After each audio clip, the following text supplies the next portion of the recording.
Para tratarmos de cultura política, eu vou fazer uma remissão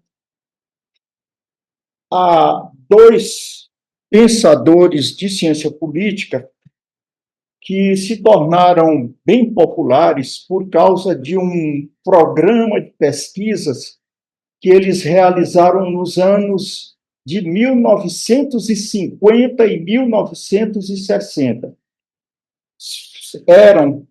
Eu digo eram porque eles já faleceram, eram dois cientistas políticos norte-americanos, Gabriel Almond e Sidney Verba. Esses dois cidadãos,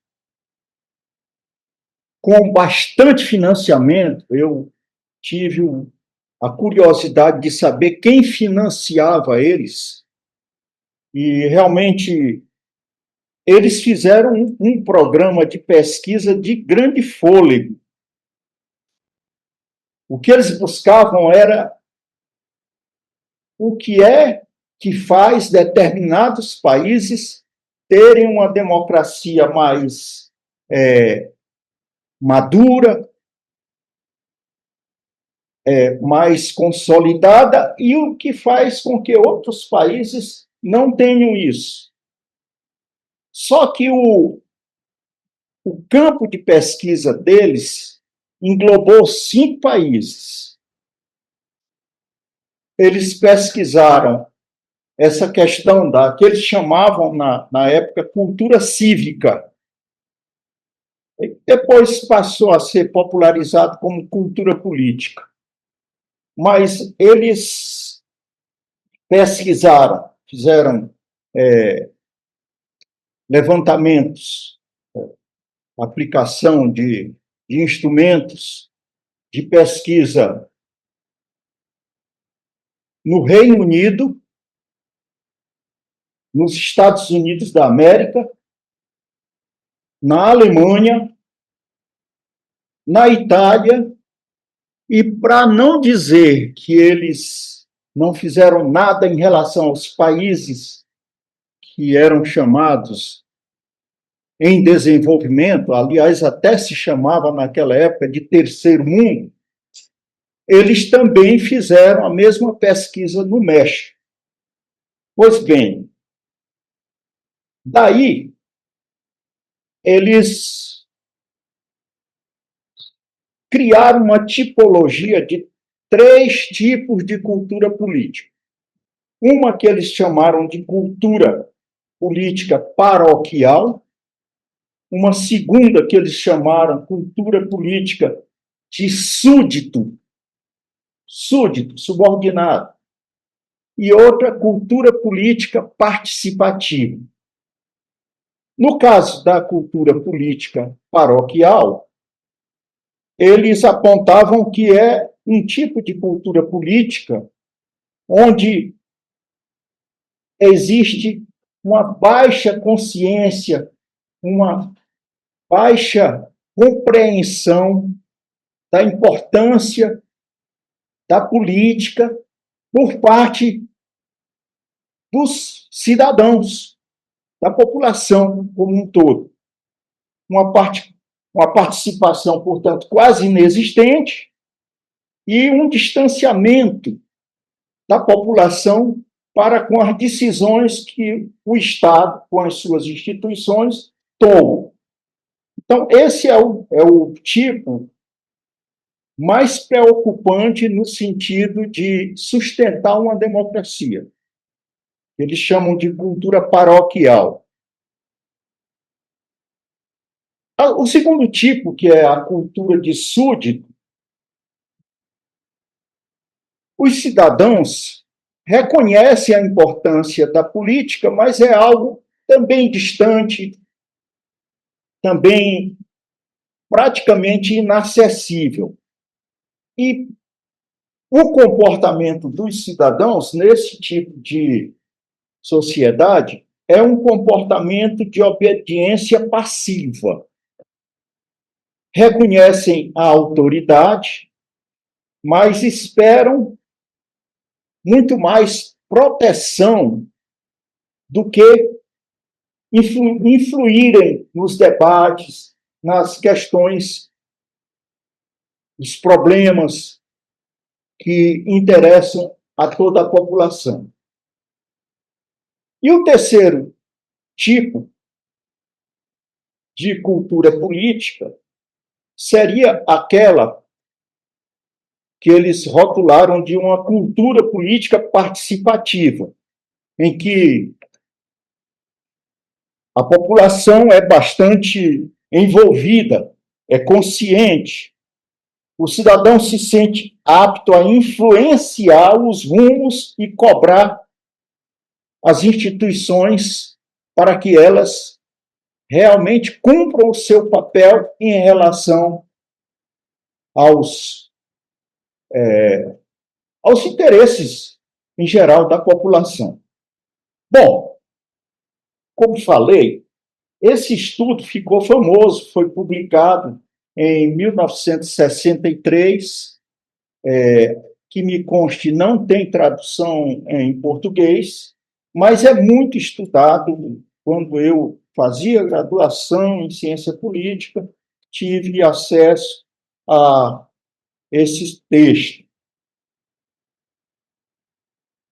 E aí nós vamos, já a partir dessa tipologia, nós vamos trazer para a realidade brasileira, que não foi contemplada nesse estudo, né? O mais próximo seria o México, mas com uma outra realidade muito diferente da nossa. O DNA do poder brasileiro ele tem as suas características próprias de cultura política. Nós não vamos entrar em um aprofundamento, mas nós vamos citar algumas características. O que ocorre é que nós, Brasil, sociedade brasileira, nós somos consequência da colonização portuguesa. E os desdobramentos históricos que passaram por colônia, império, até chegar à nossa realidade mais recente, ele é marcado por alguns tipos, também trabalhando aqui com uma tipologia mais apropriada para a nossa realidade. Nós temos como característica importante da cultura política brasileira o patrimonialismo.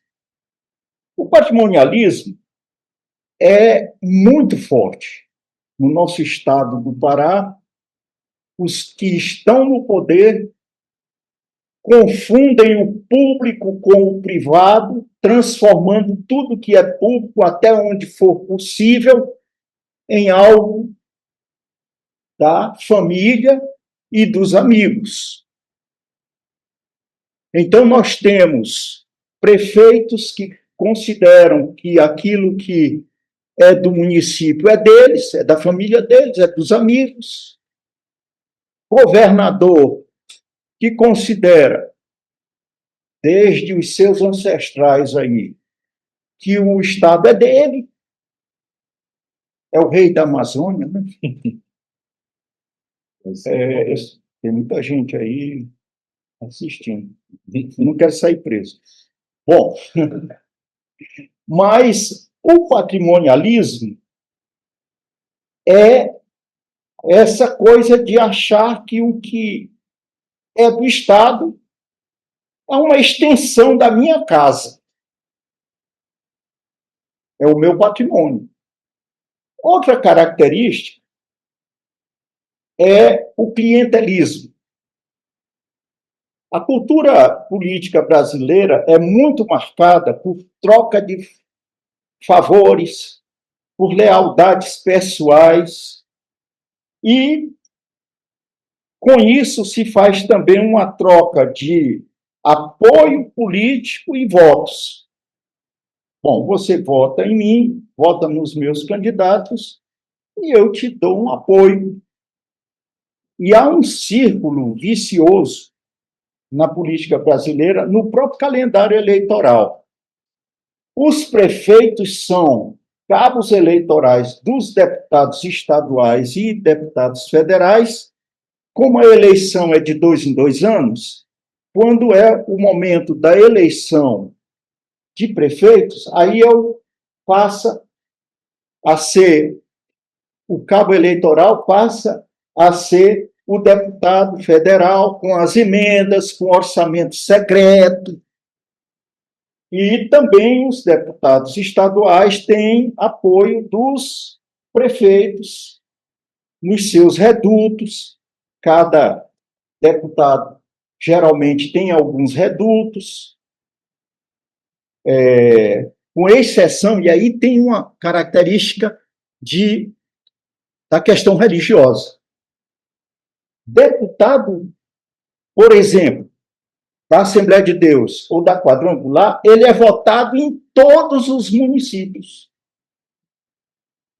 Porque tem igrejas da denominação em todos os municípios, diferente de outros deputados que têm o seu reduto, ou no Baixo Amazonas, ali, Santarém, Baixo Amazonas, ou então aqui mais próximo do sul do Pará, na região.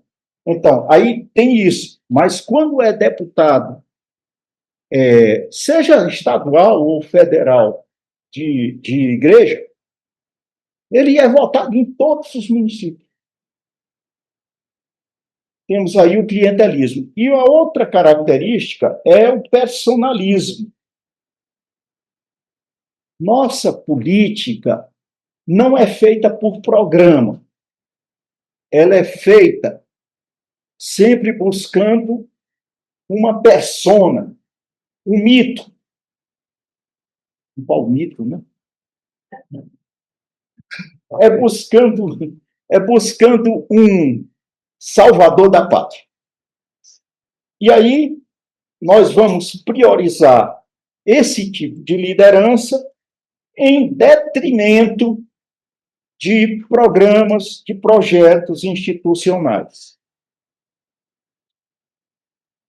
Passando em seguida para uma relação de dois pensadores que nos auxiliam também em compreender essa cultura política. E aí eu vou dar um salto quer dizer, eu já entrei na realidade brasileira e também na nossa realidade paraense, mas eu quero,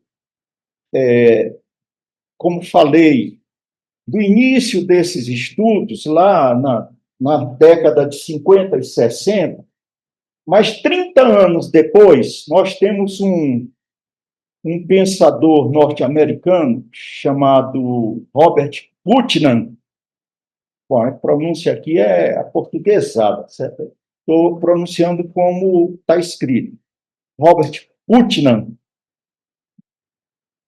Ele começou a fazer estudos sobre por que determinadas comunidades, municípios ou distritos, vilas, por que determinadas comunidades conseguiam desenvolver melhor os seus instrumentos comunitários de interesse para aquela população e por que outros não. E ele começou a analisar isso através de alguns marcadores, como, por exemplo, a confiança das pessoas nos dirigentes, a confiança horizontal, associativismo. E aí entra igrejas, entra clubes. Como ele estudou Estados Unidos, mas ele estudou também outros países. Clube de boliche. Tudo isso ele via que ali se formava uma certa coesão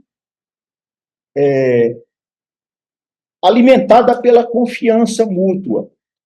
E quanto maior a confiança, melhor era a condição de democracia, a percepção de que a coisa pública podia caminhar melhor com esse associativismo do micro até ao macro. Aí, daí, associar-se a um partido, a um sindicato, etc., era uma consequência razoavelmente lógica. Só que o Putnam chamou isso de capital social. Ocorre que já existia esse conceito de capital social 20 anos antes, trabalhado por Pierre Bourdieu. Mas capital social em Pierre Bourdieu é outra coisa. Eu não vou falar agora, se vocês tiverem a curiosidade de qual é a diferença, o que é capital social em Bourdieu, o que é capital social em Putnam, eu posso atender essa questão, uma curiosidade, ou fazer comentário lá na hora que nós abrimos, tá bem? Para participação tanto dos que estão aqui presentes, como dos que estão remotamente. Só que esse capital social do Putnam, da forma como ele formulou, é um capital social positivo. Ou seja, tem a ver com o associativismo, tem a ver com a confiança horizontal, com as redes de cooperação, e é promotor também de um fortalecimento da democracia. Bom, trazendo para a nossa dura e dolorosa realidade brasileira, quem trabalhou de forma muito profunda e importante, um dos que trabalhou, a característica que se observa na sociedade foi Sérgio Buarque de Holanda, quando ele definiu que o brasileiro é um homem cordial. Mas o homem cordial de Sérgio Buarque não tem nada de positivo. É importante nós nos atentarmos para isso. O homem cordial, no Sérgio Buarque de Holanda, ele tem sim uma ética do afeto, mas é aquela ética: quem é meu amigo, quem é da minha família, esse tem tudo. Nossa relação é a melhor possível.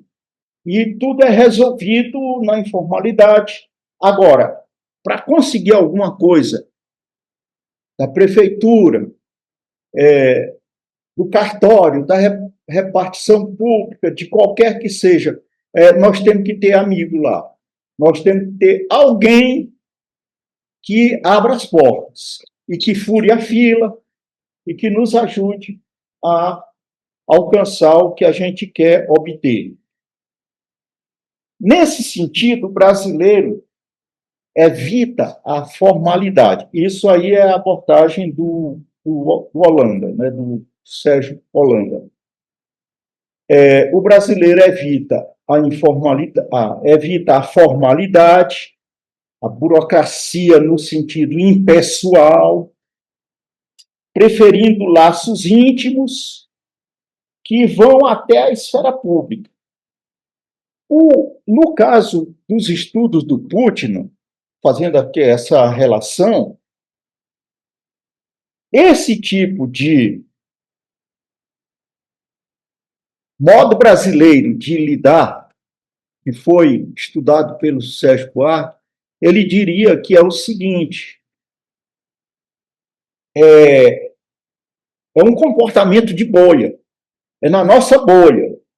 E quando a gente vai para a instância pública, para a esfera pública, aí nós não temos pontes.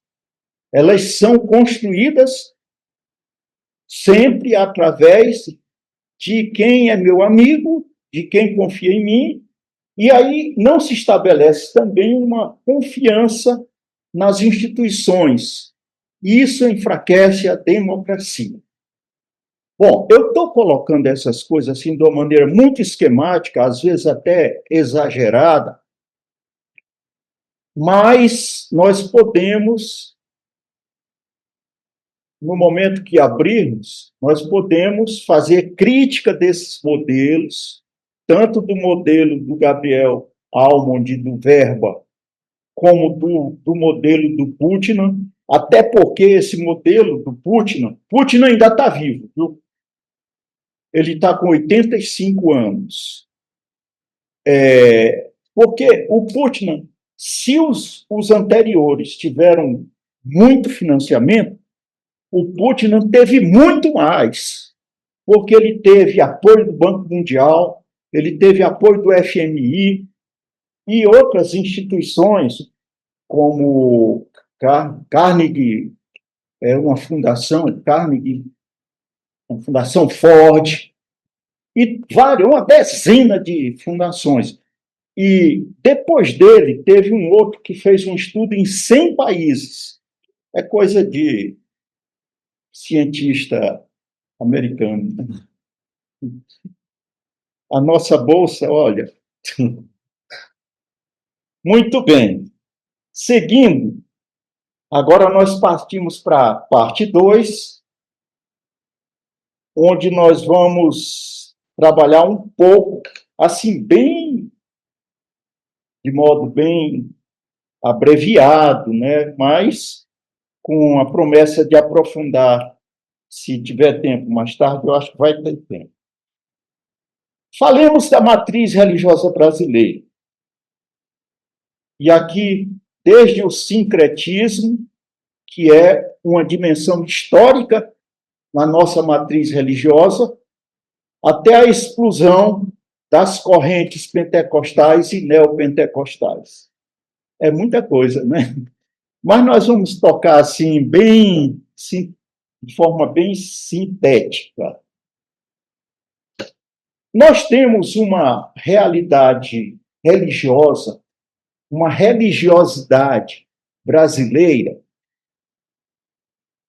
que não é tão diversificada quanto parece.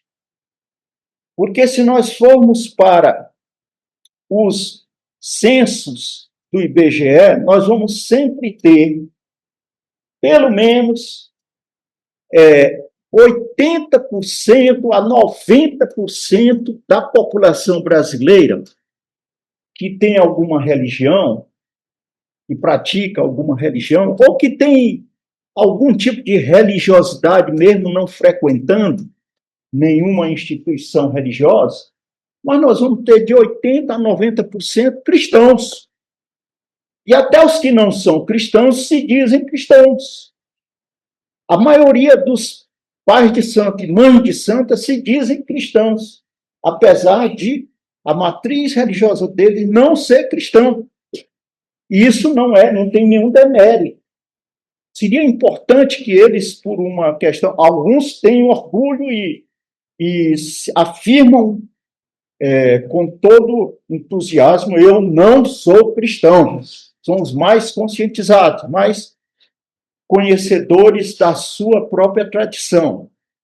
Mas devido a esse sincretismo, a essa porosidade intensa em que as religiões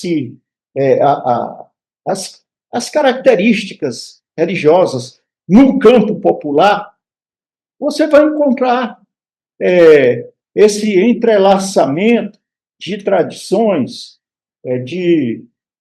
muito forte. Por exemplo, se você pergunta para um espírita, ele vai dizer que ele é cristão. Mas, segundo a tradição teológica, tanto protestante como católica como ortodoxa, não é possível definiu o espiritismo como cristão, o que não é demérito nenhum. É porque o espírita não diz que Cristo é Deus. O cristão diz. O judeu é judeu, não é cristão, porque ele não aceita Jesus, e, aliás, não se tem absoluta certeza da historicidade desse rapaz que, segundo os evangelhos, acho que já não era tão rapaz, né? 33 anos. Se é que os relatos dos evangelhos são. Eu lembro do falecido sobre o querido professor Milton Schwantz, que dizia: poxa vida, esse rapaz morreu tão novo. Né? Morreu tão novo. O Nietzsche também falava isso, era um jovem Jesus, eu gosto dele, mas ele foi o único que foi cristão, nunca teve nenhum outro seguidor, só ele. Mas realmente um jovem. Bom, mas vamos lá. Eu não vou passar pelas etapas do. Eu estou agora já fazendo um foco no campo evangélico. Eu não vou passar pelas etapas que já são conhecidas, né?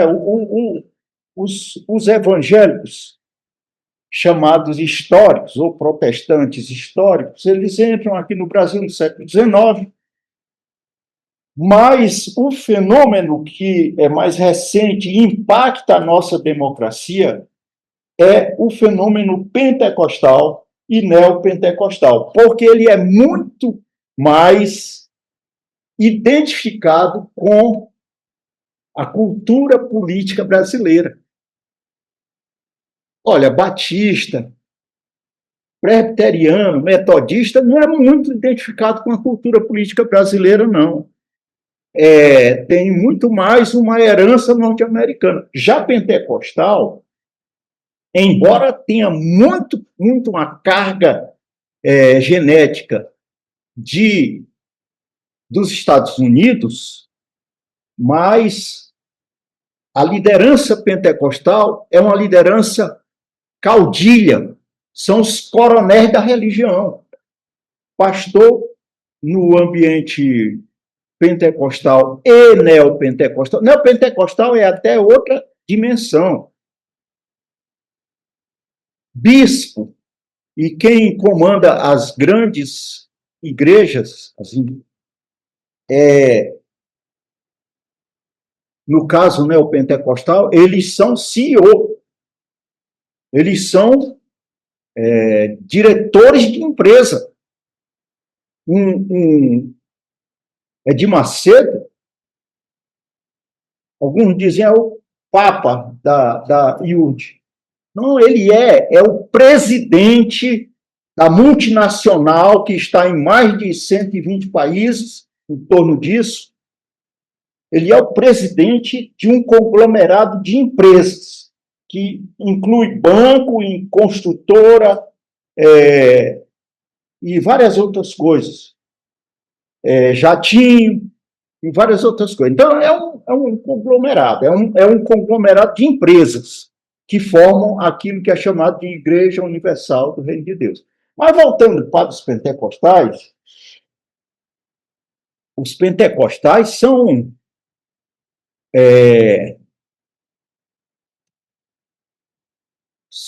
caudilhos, no sentido latino-americano, ou coronéis no sentido político, do interiorzão. Não só do interiorzão, porque nós temos um caiado em Goiás que é um coronelzão, assim como tantos outros.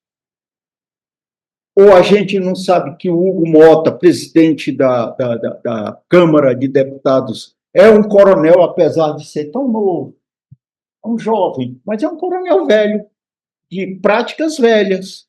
Ou o nosso judeu aqui, vizinho, Davi Alcolumbre, é outro coronelzão, judeu.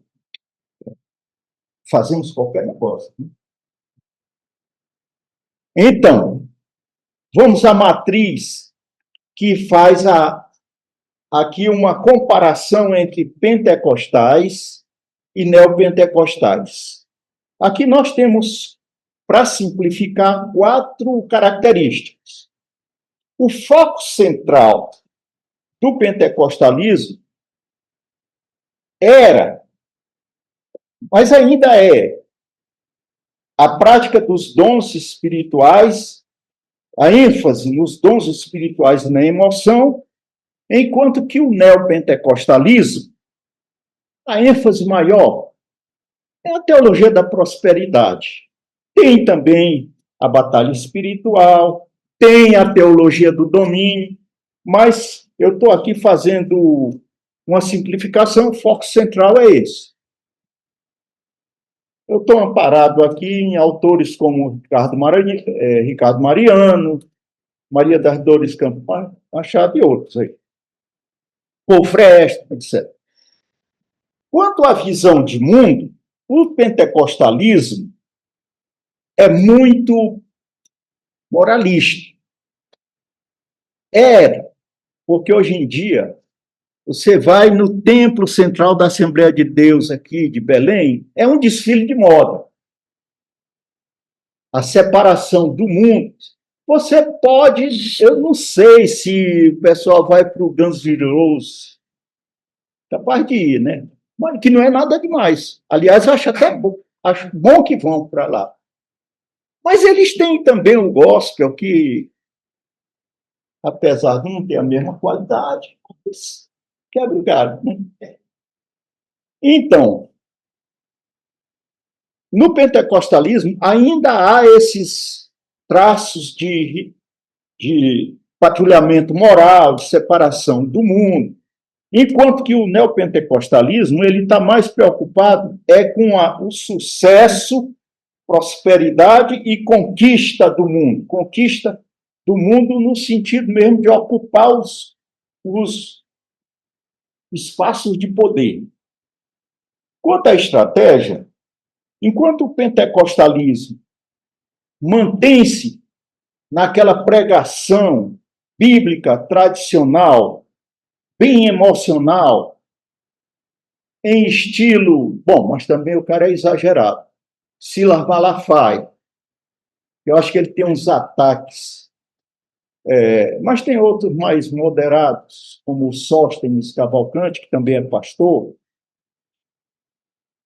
ou Samuel Câmara, a família Câmara, mas é pregação bíblica, ao modo de interpretar deles. Já o neopentecostalismo trabalha desde que começou com televisão, mídia, e desde quando começou, já colocou um deputado federal lá, emplacou um deputado federal. Depois aumentou esse número, chegou a ter, na época que eu estava fazendo doutorado, tinha 18. Depois houve uma queda da quantidade, mas hoje eu acho que até já ultrapassou. Federais, né? Porque se você for percorrer esse Brasilzão, a quantidade de vereadores deve ir a centenas dessa turma aí, mesmo do neopentecostalismo, da Igreja Internacional da Graça de Deus, do R. Soares, da Universal, do Edir Macedo, ou da Mundial. Vocês notam que os nomes são todos multinacionais. É Universal, Internacional, Mundial. E quanto à característica das normas morais, nós temos aí no pentecostalismo, uma ênfase nos costumes. E antigamente chamavam doutrina. Esse negócio de cumprimento da saia, do vestido das mulheres, era doutrina. Era chamado doutrina. Também era doutrina que Jesus salva, era doutrina que o Espírito Santo batiza, e a evidência é a falar línguas. a cura divina era doutrina, mas também era doutrina não fumar, não beber, só escondido, né?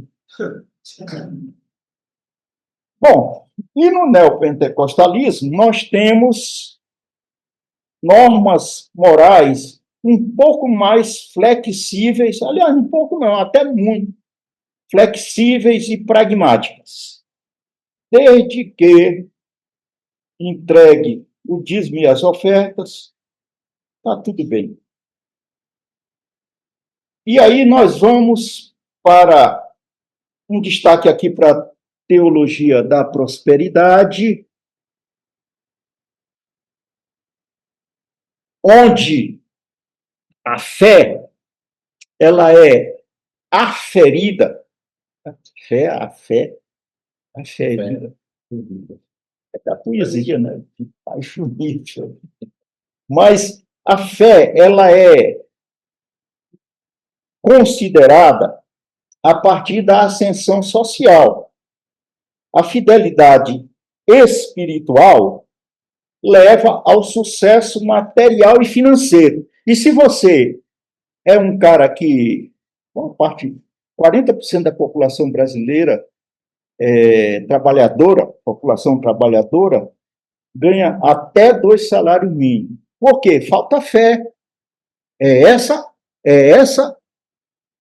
a argumentação deles. Você ganha 2 salários, ou você ganha 1 salário, porque você não tem fé. Se tivesse fé, você já tinha melhorado. O fiel deixa de ser um pobre vitimizado. Tem pobres, é o que mais tem nessas igrejas, mas ele não é vítima. Por quê? Porque ele é filho do rei, do dono do universo, do criador e mantenedor do universo. E ele é um empreendedor abençoado. Ele tem o Uber, uma moto. Já é algum sinal de prosperidade. Quanto a essa teologia, ela aqui fala de um impacto eleitoral, sim, apoio a candidatos. Essas igrejas, elas praticam o chamado curral eleitoral. São ovelhas, então é um curral. Apoio a candidatos que projetam imagem de autoridade e vitória. Então, o sujeito pratica aquele voto que é o voto... Como é que é chamado esse voto? Que a pessoa vota no que sabe. Ela acha, esse vai vencer, então eu vou votar nele. Não vou perder meu voto. É o voto útil. Mas, na verdade, é o voto no candidato que a igreja recomendar. Mais fortemente no caso da Universal e da Quadrangular, e menos um pouco na Assembleia de Deus, porque a Assembleia de Deus já tem muitos membros que não vão nessa conversa, não. Já tem muita gente na Assembleia que pode até ouvir, acatar algumas coisas que o pastor diz, mas na hora de votar, às vezes acata. Na maioria, eu acho que ainda acata, mas já tem muitas que seguem a sua própria consciência. E aí,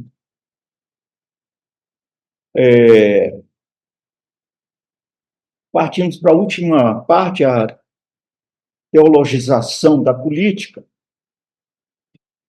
quando o púlpito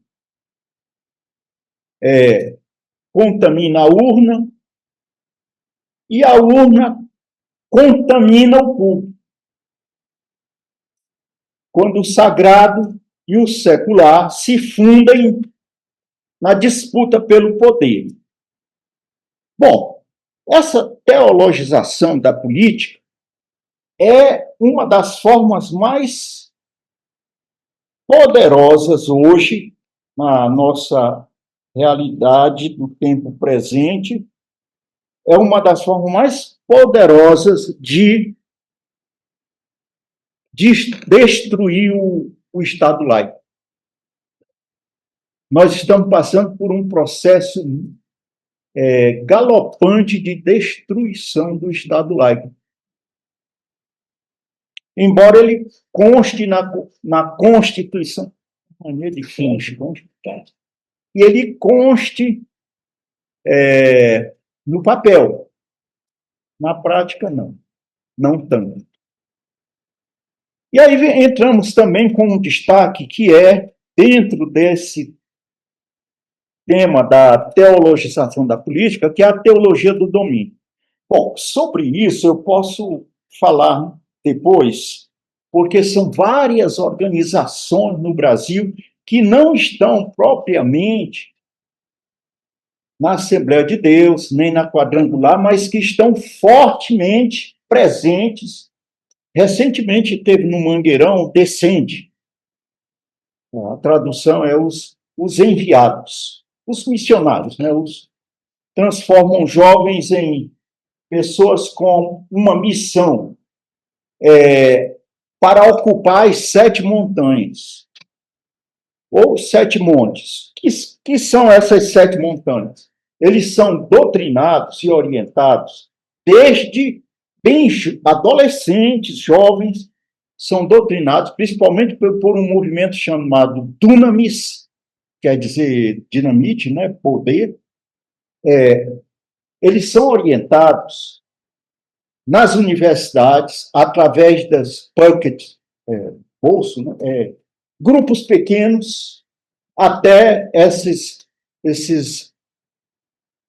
concentrações, mega concentrações em estádios, eles são treinados para ocupar arte e entretenimento, por isso que o gospel é importante, por isso que você ser um baterista, um bom guitarrista lá tem valor. Um contrabaixista também. E tudo mais. Arte e entretenimento, educação, eles estão com homeschooling, mas enfatizando em homeschooling. Economia, eles estão... Não é por acaso que tem o Banco Master. E outros bancos. O banco do Edir Macedo, que já está prestes a também...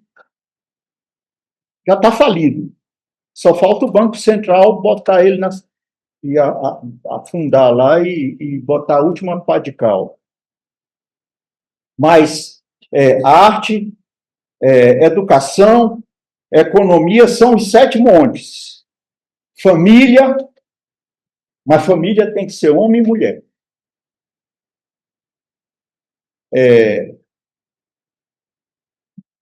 Governo, política em geral, mídia, religião, acho que já deu 7.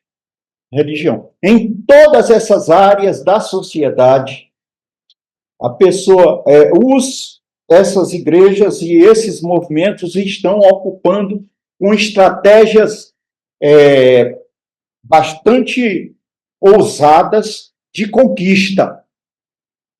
Quem que começou isso? Eu não gosto de chamar esses caras de teólogo, mas o Russas, né? Unigune. Bom, mas ele tinha um genro, Gary Nord, e vários outros caras que vieram depois, e que aqui no Brasil, eles estão na igreja, uma das igrejas que mais praticam essas coisas da teologia do domínio é a Lagoinha, a igreja diante do trono, do Wetzel, né? O cara que era um dos donos do Banco Master, essa turma aí. Bom, no caso, o votar e fazer política é ressignificado como uma arma de guerra espiritual. para retomar o país, ou para tomar o país e impor uma moralidade tradicional sobre o Estado laico. Eles consideram que a universidade é um dos ambientes mais entregues aos comunistas. Ou, às vezes, ele diz que é Satanás e suas hostes. Bom, diante de tudo isso aí, eu já estou na antepenúltima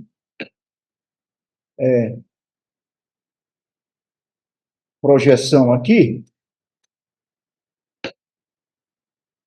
Eu chamei de risco Brasil porque nós estamos, de forma acelerada, debilitando a nossa democracia. O 8 de janeiro foi um marco. O judiciário entrou, através do STF, né, conseguiu fazer o processo e a condenação, mas eles estão desmoralizando sistematicamente, todo dia na televisão, em todos os canais, desmoralizando o Supremo Tribunal Federal e desmoralizando todas as instituições que sustentam a nossa, que são pilares da nossa democracia. Isso aí não é por acaso. A política que eles praticam é uma política identitária baseada na fé, que gera um capital social de exclusão.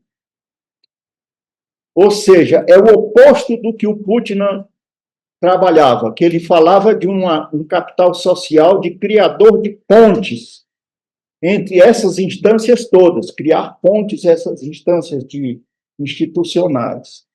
Eles, na sua bolha desses grupos religiosos, eles criam muros em vez de pontes.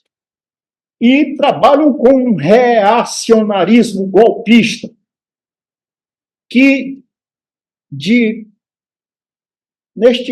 século, mas mais recentemente, a partir de 2018, por aí, eles começaram a perder a vergonha e não tinha mais esse negócio, porque antes o sujeito não dizia eu sou de direita. Não, passou a ser eu me orgulho de ser de direita. Vergonha é você que é um comunista, safado. Aí eles entregam o Brasil, querendo que os Estados Unidos invada o Brasil, que utilize de legislação para botar esses grupos aí de crime organizado como terrorismo, que é para poder possibilitar a invasão, como eles fizeram em 64. Aqui ninguém era nascido, né? Só eu. Pois bem, em 64, o porta-aviões chegou aqui na costa do Brasil, botaram milhares de soldados americanos em território brasileiro. A base ali, Rio Grande do Norte, desde a Segunda Guerra Mundial, ali foi transformado em base de interesse dos Estados Unidos, uma relação muito estreita das Forças Armadas Brasileiras com eles. Inclusive, conseguiram destruir a nossa base de lançamento de foguete em Alcântara, para poder, eu não sei que fim vai ser aquela base, que era uma coisa extraordinária. Era o melhor local do planeta para se lançar foguete.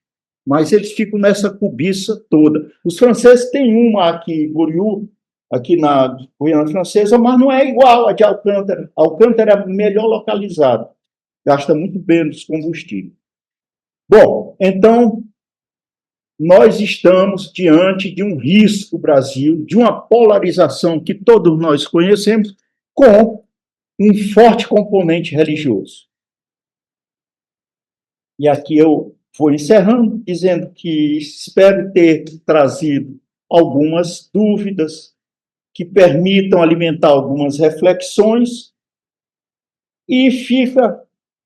Será que a política só muda quando a cultura que a sustenta evolui? Ou esse viés, esse paradigma de cultura política não é tão forte assim? Eu tenho algumas suspeitas em relação a esse modo de estudar a democracia, de estudar o associativismo, etc. Mas isso eu posso comentar e por que eu tenho as minhas suspeitas. Obrigado pela atenção. Aqui eu praticamente usei mais a Alma de Verba, Robert Putnam, Sérgio Buarque de Holanda e Ricardo Mariano. Mas tem outros também que, na verdade, eu, quando fui juntar tudo que era material para fazer essa palestra, eu acho que foram muitos artigos, né? É uma bibliografia de mais de uns 40 aí. Mas eu vou deixar, eu nem vou te colocar disponível pelo seguinte, porque tem um negócio do capítulo, né? Aí lá a gente se acerta. Gente, obrigado. Então, bora lá. A minha ideia, pessoal, é, assim, de forma muito objetiva, fazer uma síntese aqui do que o Saulo falou, dando alguns destaques, e à medida que eu vou dando esses destaques, eu vou tentando problematizar. Mas não está mais aparecendo aqui a gerando lista algumas agora. questões à fala e ao texto do Saulo, para socializar algumas provocações que se estendem também a vocês, para o diálogo que vocês também trarão após a minha fala, com questões que porventura façam. Então, bora lá.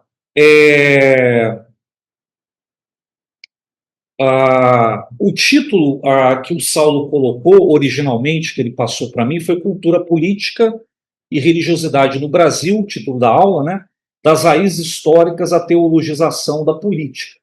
E ele fez uma mudança, né? E ficou Cultura, Religião e Poder no Brasil, das raízes históricas à teologização do poder. O Saulo nos mostrou, pessoal, um percurso, ainda que certamente sucinto, mas bem objetivo, de toda essa trajetória de diferentes linhas que compõem o tecido religioso no Brasil e na relação com a constituição política na nossa história, que é sempre uma constituição muito complexa por conta dessa maldita herança colonial que nos formou. Aí, colocando já uma questão para o debate, eu penso assim, não acho que isso seja um problema do Saulo, mas talvez, quer dizer, certamente não é um problema dele, mas eu acho que pode ser um problema de algumas fontes que a gente utiliza para pesquisar sobre esse assunto. E um desses problemas é uma ausência que eu percebo em aproximar esse tema da construção e constituição de uma matriz religiosa no Brasil e a relação com a política, muito descolado do impacto estrutural, ou melhor, do impacto que estrutura exatamente as nossas instituições políticas e religiosas pelo viés do nosso modo de produção capitalista, né? No nosso caso, o colonialismo ele caminhou de braços ou de um cordão umbilical, né, com o desenvolvimento do capitalismo.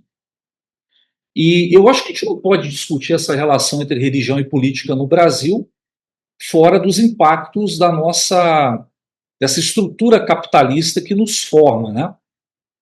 E a gente pode desenvolver isso um pouquinho mais à frente. Então, mas o Saulo ele faz uma linha progressiva de apresentação muito bacana, muito coerente, né? Partindo dessa cultura política brasileira, e e fazendo uma análise sociológica muito interessante, depois passando por linhas fundamentais da Constituição do que se chama de matriz religiosa no Brasil, com os protestantismos, o catolicismo, que é bem anterior, e desaguando finalmente nas relações entre pentecostais e neopentecostais, como ele bem estabelece, para encaminhar por uma parte final, que é a categoria, me parece, central da fala do Saulo, que é o que ele está chamando aqui, que ele chamou inicialmente de teologização da política, e que aqui na fala ele mudou para teologização do poder. E aí eu já queria colocar uma outra questão, que é o seguinte: eu acho muito interessante essa categoria do que o Saulo constrói de teologização da política barra poder. Eu acho até, Saulo, que tu poderias deixar a teologização da política mesmo. E aqui por um motivo muito simples, né? Porque eu não consigo conceber o que a gente chama de política, ou melhor, relações políticas, se não for através de uma reflexão, de uma problematização justamente sobre uma característica fundamental da nossa constituição humana enquanto seres coletivizados, que são as relações de poder, né? Então, eu olho para o corpo chamado ciência política como um estudo muito severo, no sentido de responsabilidade, das diferentes conformações e relações de poder que se estabelecem numa sociedade. Então, eu concordo com o Saulo que, pelo menos esse é o meu viés de aproximação à relação entre religião e política, é ver a relação entre religião e política por tentando mapear e entender as relações de poder que se instituem aí. Porque eu acho que falar de religião é também falar profundamente de relações de poder, né? Nesse sentido. Ou pelo menos de formas específicas de poder. Então, assim, no primeiro ponto, cultura política brasileira, baseado nos autores que o Saulo aqui mencionou, né, o Almond e o Verba, se cria uma espécie de tipos ideais. Eu, sinceramente, confesso que eu não conheço o texto original desses autores lá dos anos 50, 60, né, Saulo? E não sei se com essa tipologia que eles criaram, eles tiveram um fundo analítico weberiano nessa história, né? É possível, mas tudo bem, isso também não é tão decisivo assim para minha fala, né?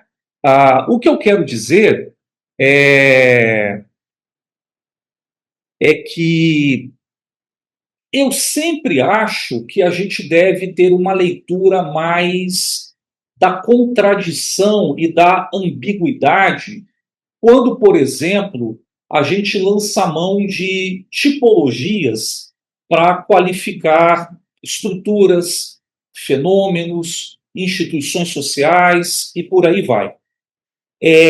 Porque esses tipos, eles não querem apreender, pessoal, a descrição de uma condição individual ideal. Esses tipos, eles querem traduzir processos, relações.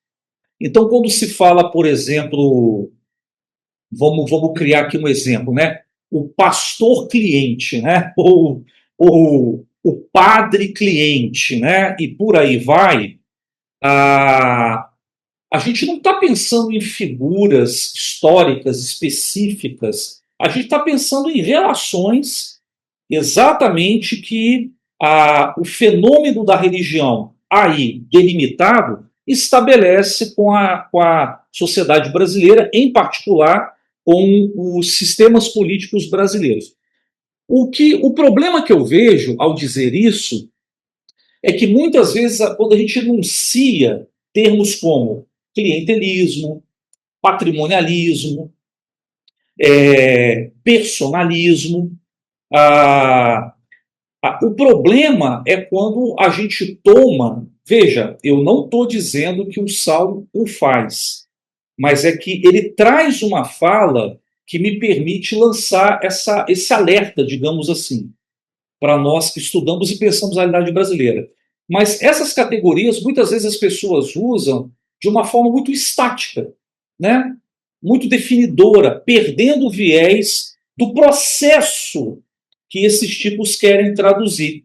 E quando a gente olha para o processo, aí eu acho que a gente tem condições de olhar mais através de uma perspectiva que eu chamei mais contraditória e percebendo as ambiguidades envolvidas. Por exemplo, quando a gente pega a categoria do clientelismo, né, e a relação que muitas pessoas religiosas estabelecem com determinadas instâncias de poderes políticos do Brasil, e a gente diz que essa é uma relação clientelista, eu acho que a gente não pode dar um tom 100% passiva, 100% negativa, digamos assim, para essa categoria.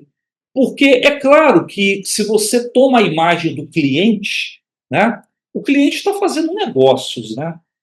Ele compra, ele consome e por aí vai, né? É claro que ele está subordinado a uma estrutura de poder que dita as regras, que vende coisas para ele. Mas o cliente também, né, gente? No Brasil, ele agencia, por exemplo, a malandragem, né? O dar o cano, né? Tem cliente que compra e não paga, né? Então, quer dizer, então isso daí que eu estou chamando de malandragem, calote, e criem outros termos, ou lembrem de outros termos, é para mostrar que essas relações, né, que foram pensadas pelo Sérgio Buarque de Holanda, elas querem traduzir a constituição de relações extremamente conflituosas e contraditórias, onde o cliente ele não é só passivo, ele também é protagonista dessas relações também. E eu acho que quando a gente olha dessa forma na relação entre religião e política, a gente tem um ganho analítico e compreensivo maior nesse sentido. Sobre o protestantismo no Brasil, a, o Saulo, no slide que ele me mandou, e ele mencionou aqui na aula, ele cita o famoso tripé, né, teológico da bandeira protestante que veio para o Brasil no século XIX, né? Somente a fé, somente a graça, somente as escrituras, né? Não necessariamente nessa ordem, né? Mas existiram grupos protestantes que eles não caíram, não seguraram muito essa bandeira, não, né? Por exemplo, a denominação batista, né? Que naquela época, no século XIX, nem denominação era ainda. E eu fico um pouco mais à vontade para pensar o exemplo dos batistas, porque eu fiz parte dessa denominação. Eu quase falei aqui demonização, né? Então é um ato falho aqui. Que eu fiz parte dessa denominação durante muito tempo, né? O problema não é só seu, nós Não é? três. Então a gente tem os nossos equívocos também, né? Somos seres humanos, né? Mas assim, e assim, uma coisa que os batistas sempre prezaram, não sei se prezam mais, tá? Eu acho que não. Pelo menos boa parte deles. É que as favas com esse negócio de sola graça, sola fide, sola escritura, mas uma coisa que o Saulo mencionou é a questão do sacerdócio universal de todos os crentes, né? Então, o que eu quero dizer com isso? Eu acho que as relações entre religião e política no Brasil, olhadas para essa presença protestante, ela foi muito difícil por causa de um peso na ênfase de uma consciência individualista muito forte, o que tira um senso, ao meu ver, de coletivização maior. Então, aquele negócio, né? Muitas igrejas na relação com a política, até porque a população brasileira, de uma forma geral, e em particular os religiosos, porque os religiosos também constituem essa população brasileira, é aquele negócio, né? É a teologia do pouco pirão, pouca farinha, meu pirão primeiro, né? Então, essa é uma versão do tipo: eu penso no meu arraial, mas existe um arraial mais exclusivo ainda, que é a minha própria consciência, no máximo aqueles que estão ali ao meu redor, que dependem de mim. Então, isso institui outras lógicas de relações com o Estado, com sistemas políticos muito fortes. Porém, e eu concordo com o Saulo, se a gente olhar, e me perdoem aqui pelo olhar não passar tanto pela dimensão católica, que é hegemônica, porque eu não sou especialista em catolicismo, longe disso. Mas eu quero depois problematizar uma questão que o Saulo falou. Mas aí nós chegamos num ponto que é essa relação entre pentecostais e neopentecostais. Porque, do ponto de vista da relação com a esfera política no Brasil, é inegável que há um protagonismo maior desses segmentos hoje. Nesse sentido, o protestantismo fica muito soterrado sobre as dominações pentecostais e mais neopentecostais. Tem momentos, conversando com amigos pesquisadores e religiosos, que a gente fica com a sensação hoje que falar de protestantismo é quase falar de uma coisa já meio pré-histórica, né? Na constituição do campo religioso brasileiro. Né? Eu não vou chegar ao ponto de dizer que é uma exceção, de tamanho o peso e a conquista do espaço público trazido pelos pentecostais e principalmente pelos neopentecostais. Mas o Saulo disse, quando ele falava dos pentecostais e dos neopentecostais, que ele não cai muito nessa conversa de que há uma diversidade, né, Saulo, enorme do campo religioso brasileiro, né? E aí ele cita de fato aí que, embora os números do IBGE mais recentes tenham mostrado uma queda, né, na pertença católica, o Brasil ainda é hegemonicamente um país católico, né? É claro que, para muitos evangélicos neopentecostais, quando eles veem o resultado do IBGE hoje, principalmente para os neopentecostais, eles deixam o coração deles se empanturrar daquela lógica do desenho, como é que é? Pink e o cérebro, né? Vamos conquistar o mundo, né? Então, quer dizer, e o nosso avanço está acontecendo e o próprio IBGE mostra isso. Mas o Brasil ainda ele é hegemonicamente católico, não podemos subestimar a capacidade que a catolicidade tem do Brasil de ressignificar e de transformar a si mesma. Então essa história ainda vai longe, acredito eu, com a hegemonia católica no Brasil. Mas o que eu quero dizer é o seguinte, sobre essa questão da diversidade, para mim, esses números do IBGE acabam não dizendo muita coisa, por quê? Porque a diversidade, para mim, ela não se expressa quando o sujeito fala: eu sou católico, eu sou evangélico, eu sou pentecostal, eu sou espírita, eu sou judeu, eu sou sem religião e por aí vai. Porque aí o Saulo ele traz uma categoria importante quando ele qualifica essa matriz religiosa brasileira como sendo sincrética, né? E aqui, embora eu acho, Saulo, possa estar equivocado, mas até pelo formato da nossa aula e pelo tempo que nós temos, o Saulo traz o sincretismo nem tanto como uma categoria analítica, mas para qualificar certas dinâmicas da nossa matriz religiosa, que é essa dinâmica de fluidez, entre aspas, de trânsito entre diferentes tradições religiosas, né? Eu estou só fazendo essa observação porque o sincretismo é uma categoria analítica extremamente problemática, mas O que importa dizer aqui é o seguinte: eu acho que sim, existe uma diversidade enorme do campo religioso brasileiro, justamente por causa do que você está chamando de sincretismo. Porque, para mim, a diversidade se dá, pessoal, nessa capacidade que os brasileiros e as brasileiras religiosas têm, digamos assim, de transitar entre diferentes movimentos e tradições religiosas. E por que o fazem? Eu acho que o fazem por um motivo muito importante, que é garantir um arejamento permanente do seu capital simbólico. Né? Eu estou numa igreja ou eu estou numa comunidade onde se esgotou a experiência de sentido para mim, diante de demandas, necessidades radicais. Estou sem emprego, estou doente,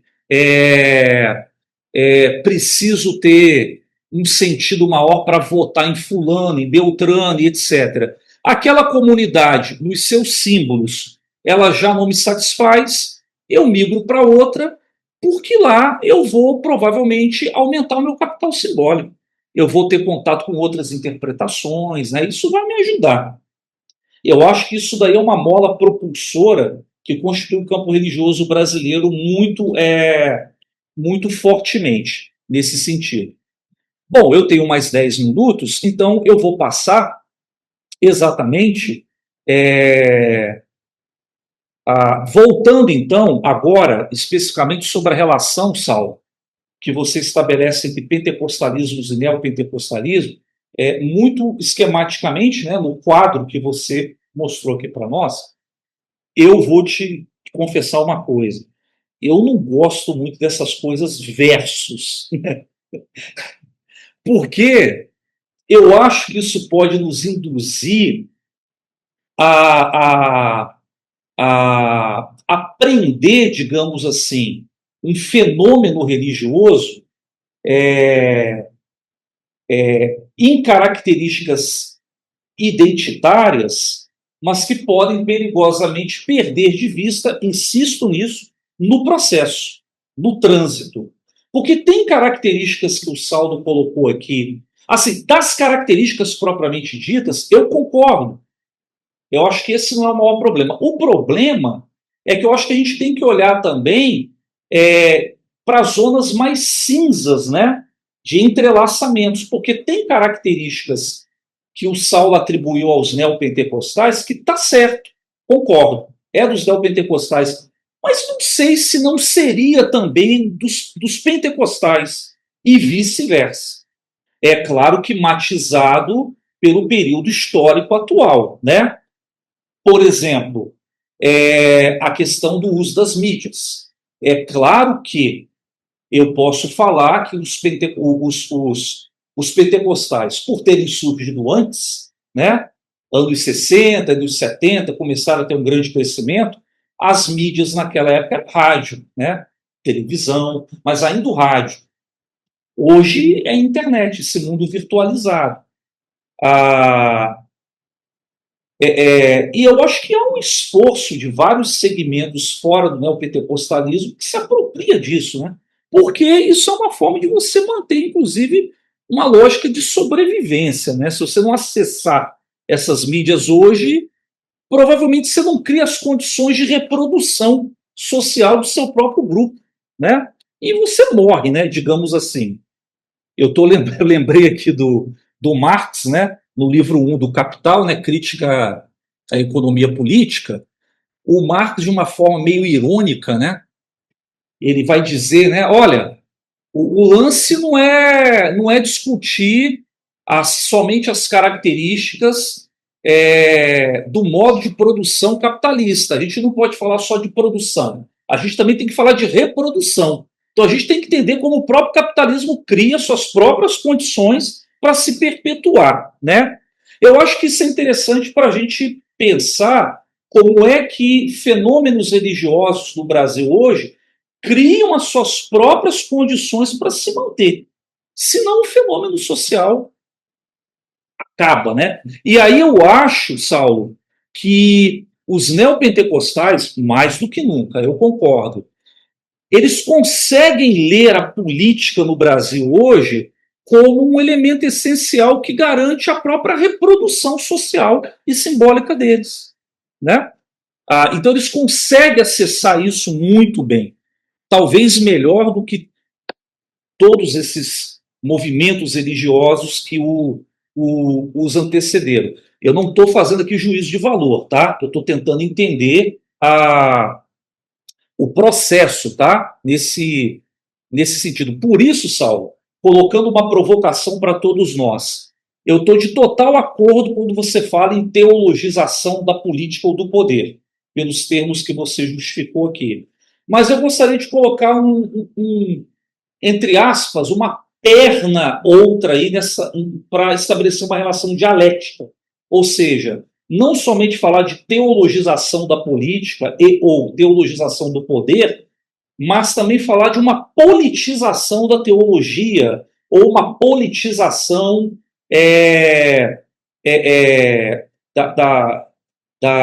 das relações de poder, né? Já que você mudou perdão, do empoderamento da teologia, né? Uma teologização do poder e um empoderamento da teologia, entendendo aqui teologia no sentido genérico como o campo de discursividades que formam esses movimentos religiosos, né? Porque toda ação ela é agida, né? Ela é praticada em função do estabelecimento de discursos fundamentais. Mas também, então, assim, se a ação depende de discursos, sejam eles identitários ou não, as ações formam novas discursividades também. Então, uma relação dialética. Então, eu acho que hoje a gente tem também um empoderamento ou uma politização dos discursos religiosos muito fortes. É isso que eu estou querendo dizer com empoderamento da teologia, enquanto forma discursiva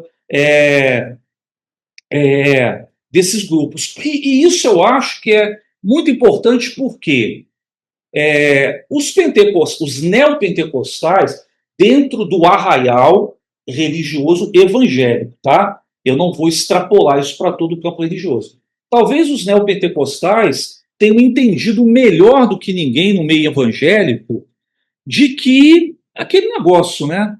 Esse negócio de esperar a prosperidade para o além é papo furado. Isso não resolve mais a nossa vida, né? Se eu sou filho de Deus, eu tenho que conquistar o que ele me deu, né? É a terra, né? Não é o céu, é a terra que é nossa, nesse sentido.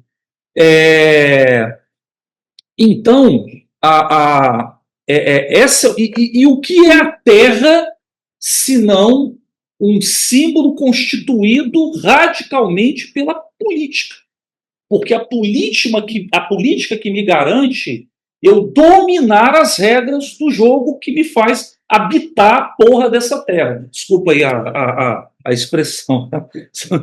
Então, gente, eu acho que essa também, esse jogo dialético, eu acho interessante. Eu termino, para justificar melhor o que eu acabei de dizer, lendo aqui para vocês um pequeno trecho de um dos textos que o Saulo me passou, né? Que é eu deixei aberto aqui, né, para eu não me complicar. É um texto, um artigo que se chama Dimensões Religiosas da Radicalização Política no Brasil Contemporâneo, tá? Da professora Brenda Carranza e do Renan dos Santos e Luiz Giacomo, que na época da escrita e da publicação desse artigo, que foi em 2021, então é um artigo relativamente recente, tem 5 anos aproximadamente. Eles eram doutorandos do programa de Sociologia da USP, tá? E a professora Brenda Carranza, ela é professora da Unicamp, tá bom? E aí, esse artigo, na realidade, ele é um artigo de apresentação de um dossiê dessa revista, né? Em dado momento desse artigo, na parte final do mesmo, quando esses 3 autores vão fazendo uma breve apresentação de todos os artigos que compõem esse dossiê. Um desses artigos, que está lá na página 11, final da página 11 e início da página 12, é um artigo que se chama Aborto e Ativismo Pró-Vida na Política Brasileira, de autoria do professor Joanildo Buriti e da pesquisadora Ana Carolina Marcicano. Na apresentação que a Carranza e os outros autores fazem desse artigo do Buriti e da Marcicano, tem uma coisa muito interessante que eles escrevem aqui, que é o seguinte, ó, e aí eu vou ler, vou fazer uma citação direta do texto, tá? Desse artigo. Abre aspas. É pequeno, tá? Tranquilo.